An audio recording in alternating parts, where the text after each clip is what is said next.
El origen de la civilización cretense se remonta al tercer milenio antes de Cristo.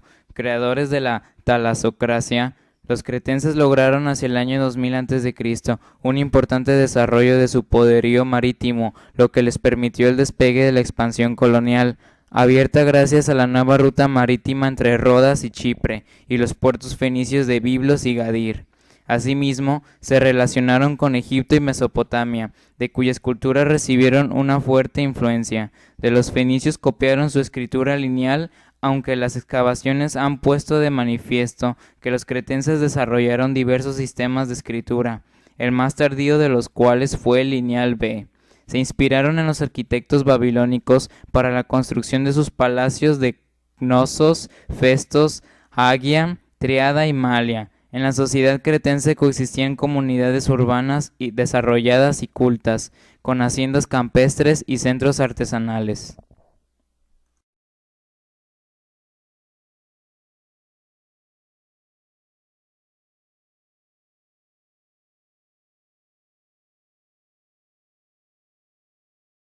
Desde sus comienzos, la vida económica y política de la polis estuvo dominada por los grandes clanes aristocráticos que descendían de los jefes de la conquista.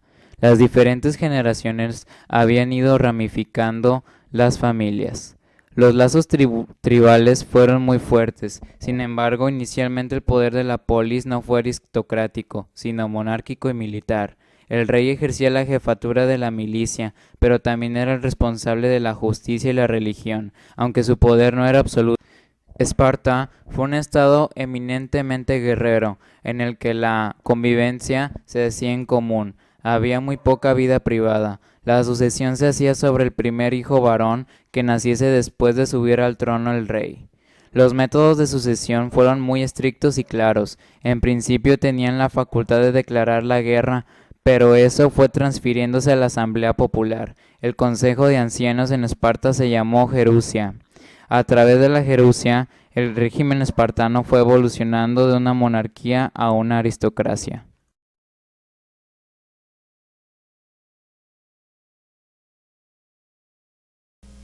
El arte y la arquitectura de la Grecia antigua tuvo una gran influencia en el arte occidental hasta la actualidad. El arte bizantino y la arquitectura bizantina también jugaron un importante papel en los inicios del cristianismo y queda una significativa influencia en las naciones cristianas ortodoxas de Europa Oriental y Eurasia. Hasta ahora, debido a los estragos de la historia, solo una pequeña variedad del arte griego antiguo ha sobrevivido, sobre todo escultura y arquitectura y artes menores, incluyendo el diseño de monedas, cerámica y el grabado de piedras preciosas. Grecia también tiene a partir de la Revolución un peso específico en la historia del arte contemporáneo. La arquitectura.